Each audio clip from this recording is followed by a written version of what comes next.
안녕하세요. 짤떡업TV의 명품 PD 한 PD입니다. 자, 지금 지방의 문제는 대부분의 부동산들이 투자 가치가 떨어지고 있다. 라는 게 문제죠. 라는 게 문제예요. 물론 일부 개발 가능한 저렴한 땅들은 팔리고 있어요. 뭐 그런 땅들은 뭐 개발을 해서 어떤 부가가치가 만들어지니까. 자, 그런데 그렇게 판 수십억, 수백억의 돈도 싸들고 서울로 가고 있더라. 라는 게 문제죠. 자, 요즘 유튜브에서 어떤 대세가 되는 프로그램들이 지방 소멸에 관한 프로그램들이잖아요. 뭐 지방에 어디 상권이 망했다, 그죠? 그런 프로들이 많잖아요. 뭐 여러분들이 보시면 아시겠지만 그 프로를 보면 중심 상권이 다 무너지고 있잖아요. 그러면 그 건물들이 다 공실일 것이고, 자, 그 건물들을 주인들은 팔고 싶겠죠. 뭐 저라도 그 건물을 가지고 있으면 그 전에 새가 잘 나왔지만 팔고 강남에 사든지 아니면 강남에 아파트를 사든지 마용성에 아파트를 사든지, 자, 그렇게 하겠죠. 자, 뭐 그거는 여러분들이 다 확인한 거야. 뭐 그게 현실이다 라고 봐야 되겠죠. 지방의 건물과 땅들은 팔리지가 않는다. 팔리지가 않는다. 뭐 어설프게 뭐 자기가 직접 거기다 뭘 공장을 짓거나 또는 뭐 어떤 건물을 져서 뭐 장사를 하거나 음식점을 하거나 뭐 그런 거 외에는 팔리지는 않는다. 자, 이제 이런 사실을 모두가 알고 있고요. 이런 경향이, 이런 추세가 앞으로는 더 가속화될 가능성이 높죠. 지역의 소멸, 그죠? 지역의 소멸이 이미 시작됐고, 그 속도는 가속도는 더 붙을 것 같다라는 거죠. 자, 그러면서 나온 얘기가 강남은 평당 1억이고 지방은 한 차가 1억이다. 라는 얘기가 나오는 거예요. 이런 뭐랄까요? 비유가 나오기 시작한 거예요. 강남은 평당 1억이고 지방은 한 차가 1억이다. 이거 이제 나중에는 몇 년 뒤에는 강남은 평당 2억이고 지방은 한 채가 뭐 8천이다, 7천이다. 이제 그렇게 되는 거예요, 이제. 심각한 상황이라는 거죠. 그래서 제가 요즘 계속 강조하는 게, 특단의 지역균형 발전, 필요하다는 거죠. 그죠? 특단의 지역균형 발전. 자, 첫 번째는 뭐예요? 공약을 지키는 거예요, 공약. 대통령들이 대선에서 나온 공약을 지켜라. 그죠? 그냥 선거 때만, 그냥 표를 얻기 위해서 얼렁뚱땅 넘어가는 공약이 아니라, 나오면 대통령 되면 바로 실행하라 이거야. 2차 공공기관 이전, 그죠? 지방에다가 2차 공공기관 이전, 그 다음에 행정수도 이전, 빨리 로드맵을 추진해야 되고, 그죠? 그냥 말로만 그러지 말고, 지금 벌써 행정수도 이전 이런 얘기가 문재인 대통령, 윤석열 대통령, 그 다음에 이번 21대 대선, 지금 15년이 걸렸는데도 행정수도 이전은 되지도 않고 있어요. 그죠? 완벽한 이전은 되지도 않고 있어요. 말 그대로 진전이 없어요. 노무현 대통령이 행정수도 이전을 추진한 이후에 진전이 없어. 그죠? 세종시는 잘 만들어지고 있는데 진전이 안 되고 있다. 라는 게 문제죠. 자, 이런 양극화의 그 추세를 어디서 할 수 있냐면 전국 5분위 아파트 평균 매매가, 전국이에요. 전국의 평균 매매가를 상위 20%를 보니까 13억 2,660만 원. 이거는 전국이에요, 전국. 서울만 놓고 보면 이 격차 벌어지겠죠. 근데 반면에 하위 20%의 평균 아파트 가격은 1억 1,500 정도 이렇게 벌어지고 있더라. 이게 다 서울 아파트 가격이 올리는 거죠. 그만큼 지방과 서울의 차이가 벌어진다. 여러분, 지방과 서울의 부동산 가격이 자꾸 벌어지면은 이 소득의 격차도 서울의 사람들이 높잖아요. 이 무슨 현상이 일어나겠어요? 지방 사람들은 이제 포모증후군이 생기겠죠. 포모증후군. 야, 이거 내가 지방에 살았더니 거지가 됐다. 그런 포모증후군이 생기겠죠. 그러면 어떻게 되겠어요? 올라가자 서울로.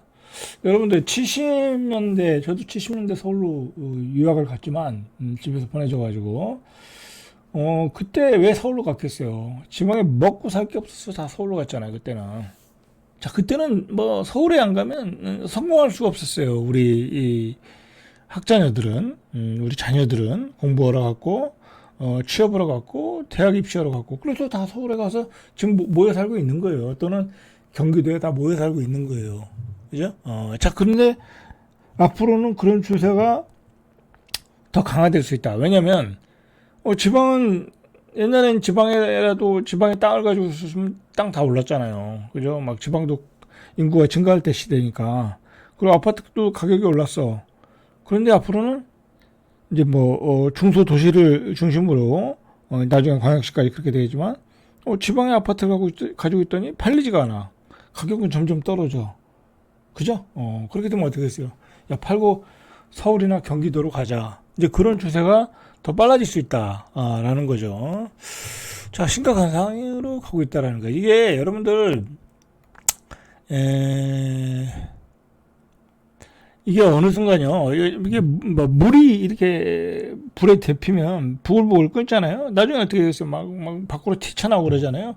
이게 어느 정도 임계점을 돌파해 버리면요, 이게 뭐 어떻게든 정부가 막을 수가 없어요. 그러기 전에 어떤 조치를 취해야 되는 거죠. 만약에 노무현 대통령이 행정수도를 안 만들었다, 그냥 이 세종이라는 도시가 없었다, 그러면 어떻게 됐겠어요, 지금? 그나마 행정수도 만들었으니까 그나마 이 상황인 거예요. 그죠? 뭐 지역균형 발전이라는 말이라도 꺼낼 수 있는 거예요. 근데 만약에 행정수도도 없었다, 그러면 뭐 이건 뭐, 그 상상도 못할 일이죠. 그죠? 자, 그런 상황이에요. 지금 서울의 아파트도 여러분들 지금 굉장히 이 양극화가 일어났어요. 강남 5분위로 보니까, 그러니까 이제 상위 20% 아파트를 보니까 29억 정도, 29억 5천 정도. 자, 하위 1분위 아파트를 보니까 한 4억 9천, 5억이 안 돼. 6배의 차이가 난다. 여러분들 그 1분기 때 상위 5분위 아파트 가격은 올랐어요. 많이 올랐죠? 많이 올랐고, 1분위의 아파트는 오히려 떨어졌어요. 뭐 경기도도 마찬가지고요. 그러니까 지금 굉장한 양극화가 벌어지는 거죠. 자, 여러분들이 이런 얘기를 해요. 이런 얘기를 해. 야, 경기도 안 좋은데 무슨 뭐 아파트 가격이 오르냐, 폭락한다. 자, 그리고 정말 최악의 경기다. 뭐 그건 누구나 아는 거니까. 뭐 지금 관세 폭탄도 있고. 자, 그러면서 이제 폭락론을 주장하시는데, 이상하다. 노원구 뭐 그런 데는 가격이 떨어지는데 경기도도 뭐 가격이 조금씩 떨어져 있고, 맞잖아요. 그 말이 맞는 거. 폭락은 안 하더라도 조금씩 떨어진 거야. 그런데 서울의 상위 5분위 아파트는 가격이 폭등한 거야. 그러니까 이해가 안 가는 거죠, 여러분들이. 근데 그걸 제가 요즘 이해를 시켜주고 있잖아요. 그죠? 뭐를 이해시켜줬어요? 똘똘한 한 채로 하고 있다. 그죠? 근데 그 똘똘한 한 채를 사는 사람이 누구냐 이거야. 첫째는 돈 잘 버는 사람들. 돈 잘 버는 젊은이들. 20대, 30대, 40대. 우리가 생각하는 이상으로 그 사람들은 우리가 생각하는 상상 이상으로 그런 사람들이 많더라는 거야. 나만 돈 못 버는 거예요, 여러분들. 돈 잘 버는 애들은 무지하게 잘 벌어요. 제가 그런 친구들을 많이 안다고 그랬잖아요. 실질적으로 저는 그런 친구들 어떻게든 접촉이 되는 사람이잖아요. 같은 재테크를 공부하고, 코인을 공부하고, 주식을 공부하고, 뭐 제가 뭐 SNS 뭐 그런 건 하지 않지만 어쨌든 그런 방면도 잘 알잖아요. 그래서 돈 버는 애들이 많더라. 두 번째로는 좋은 직장 다니고, 그죠? 좋은 직장 다니고, 재테크도 잘하는 애들도 많더라, 여러분들. 가장 모범적인 거죠, 여러분들. 좋은 직장 다니는데 재테크도 잘해. 여러분들 머리 좋은 애들이 재테크 안 하겠어요? 그런 애도 많더라. 그렇게 해서 돈을 버는 애들이 많더라. 그런 애들이 강남 마용성을 사는 거예요. 자, 세 번째로 부모님이 도와주는 거야. 은수저, 금수저들이 부모님이 도와주는 거야. 시골에 땅 팔아가지고, 시골에 건물 팔아가지고 자식을 위해서 강남 마용성 또는 서울에 사주는 거야, 신축을. 그런 친구들이 많더라. 자, 그런 친구들이 좋은 데를 사는 거예요. 조금 떨어지는 지역은 안 사고. 그러니까 1년 전에 비해서 서초구는 22%, 송파구는 뭐 15%, 노원구는 1.6% 마이너스, 도봉구는 1.5%, 강북구는 0.3%. 이런 현상이 일어나고 있는 거예요. 이런 현상이. 여러분들 좀 이해를 하셨으면 좋겠어. 이해를 하셔야 돼. 이 상황을 이해를 해야지. 경기가 안 좋으니까 폭락한다. 그거 안 되는 거야. 그렇게 안 된다. 그렇게 될 수가 없다, 지금. 자, 그렇게 될 수가 없는 이유를 제가 또 알려드릴게요. 자, 일단 지방에는 엄청난 땅이 많다.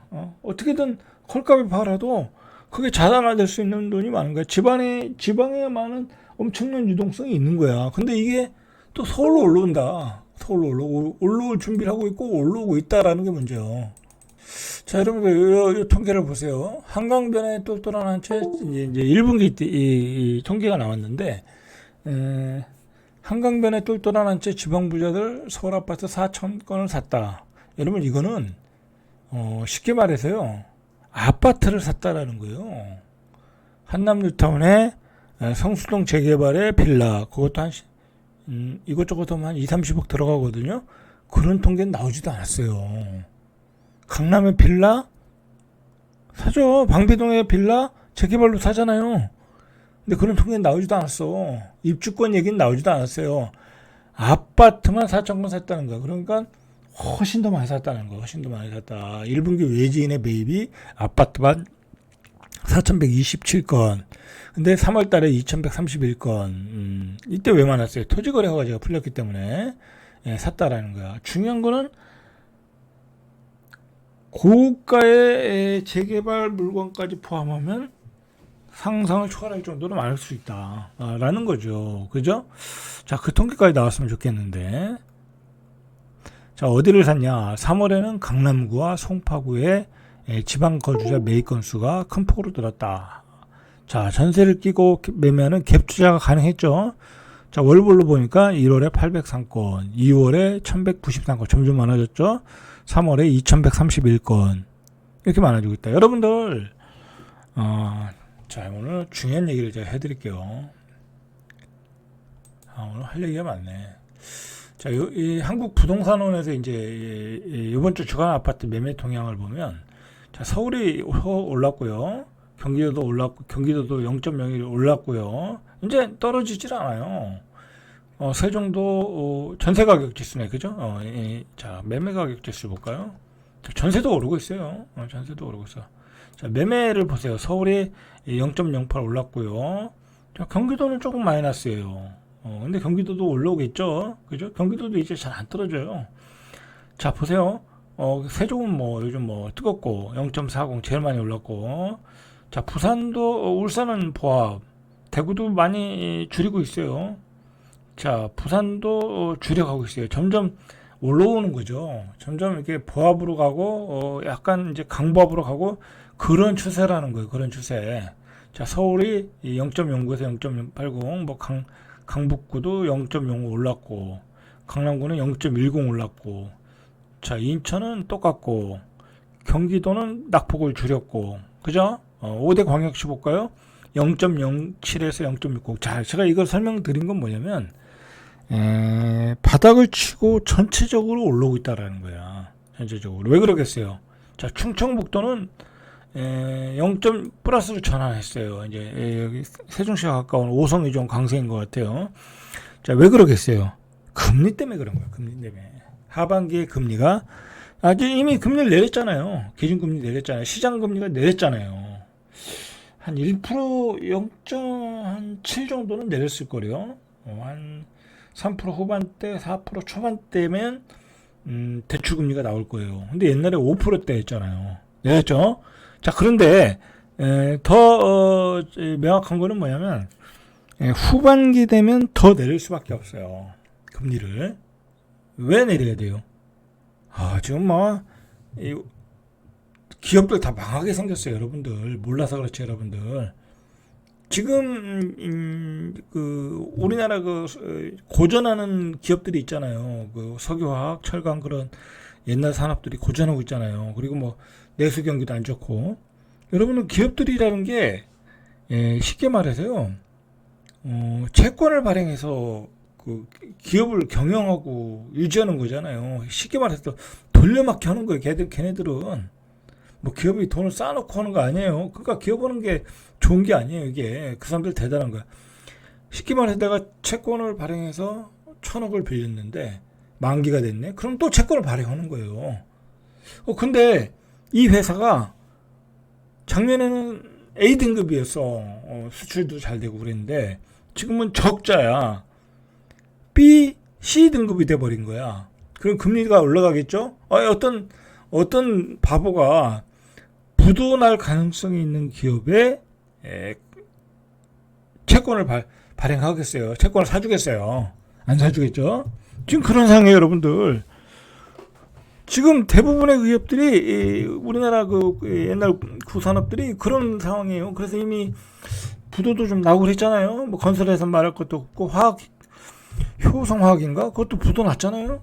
그죠? 법정관리 들어갔잖아요. 이제 그런 기업들이 쏟아져 나올 가능성이 많아요. 그러니까 여러분들이 집값이 떨어진다고 막 얘기를 하는 거예요. 분명히 경기가 안 좋은데. 자, 그거는 지방 또는 뭐 수도권 외곽, 그다음에 뭐 서울 변두리 그런 지역에서의 이야기죠. 자, 근데 그렇게 되니까 이제 금리를 정부가 어떻게 해서 내려야 되는 거예요. 내려야 된다. 내려야 된다. 그러니까 외국인들이 주식을 팔고 뭘 사고 있어요? 우리나라 채권을 사고 있잖아요. 지금 국채를 사고 있는 거예요. 예를 들어.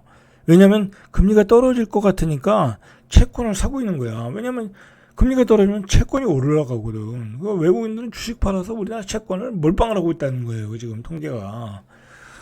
자, 그런 상황이다. 그러니까 금리가 떨어진다는 거죠. 자, 금리가 떨어지니까 우리 일반인들도 아는 거 이제 특히 이제 돈 많은 사람들은 더 잘 알겠죠. 그러면 이제 앞으로 부동산이 올라가겠네. 그죠? 그럼 제일 좋은 부동산 사야 되겠네. 그러면서 부동산이 올라가는 거예요. 서울의 부동산이 올라가고요. 세종의 부동산이 올라가는 거예요, 여러분들. 세종의 부동산이 올라가는 거는 여러 가지 요인이 있지만 그런 금리 인하도 크다라는 거예요. 세종의 행정수도 이전이라는 호재도 있고, 그 다음에 너무 많이 떨어졌다라는 그런 가격 메리트도 있고, 그 다음에 가장 중요한 건 내가 살 수 있는 능력이 되는 거야. 금리가 인하되고 있다라는 거야, 금리가. 자, 여러분들 이런 기조를 파악하셔야 돼. 자, 이런 기조를 좀 파악하셨으면 좋겠어. 그래야 지금 시장을 이해할 수 있어요. 자, 이제 마지막으로 이제 대선 후보들이 나오기 시작했잖아요. 결정이 됐죠. 이제 야당에서는 이재명 대표, 그다음에 여당에서는 김문수 후보, 그죠? 이렇게 결정이 됐어요. 이제 결정이 됐으니까 이제 그들의 공약들을 봐야 되는데 본격적으로 나오지는 않았고 대충 나온 걸 보면 이제 한번 우리가 공약을 체크를 해야 되잖아요. 보면 이재명 후보, 이제 김문수 후보는 아직 안 나왔으니까 공약들이 이제 나오면 이제 한번 보시죠. 보면은 자, 대선 여기 이제 간략하게 정리가 된 걸 제가 이제 이거 복사해 왔는데 보세요. 25년 뭐 그 전 거는 뭐 볼 필요 없고요.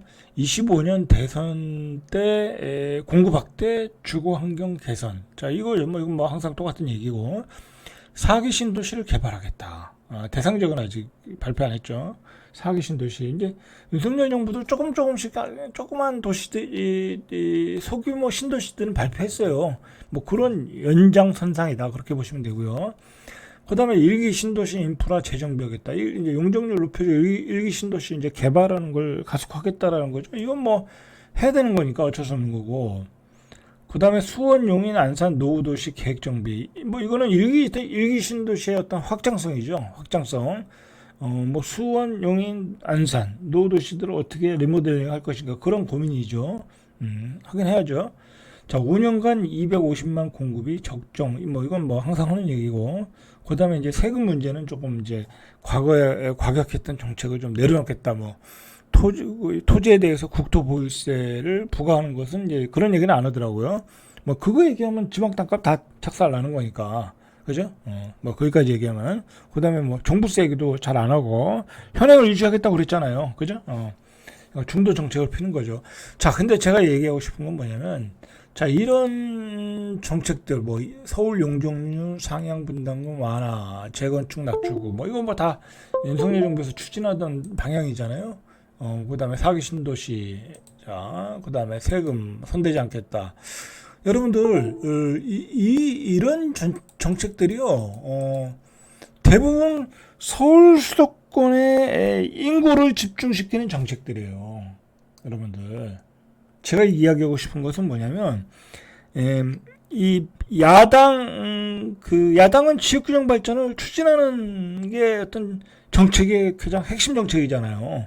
노무현, 뭐, 문재인 정권에 이렇게 그런 흐름이 그랬잖아요. 이 지역균형 발전이 그들의 정책이었고, 그들의 노선이었는데, 실제로는 안 그렇다라는 거야. 그 정책을 뜯어보면, 서울 수도권을 더욱 크게 만들겠다라는 거야. 실상이 이렇다라는 거예요, 여러분들. 실상이. 그러면은 이제 지역에 대해서 균형 발전 공약이 나오겠죠. 그럼 다음에 한번 보시죠. 어떤 공약들이 나오나. 그게 과연 실현 가능성이 있는 건가? 우리가 한번 꼼꼼히 검증해야 돼, 이제 여러분들. 안 그러면 대한민국은 서울 수도권만 남는 거야. 그죠? 그런 점에서 우리가 한번 보자라는 이야기죠.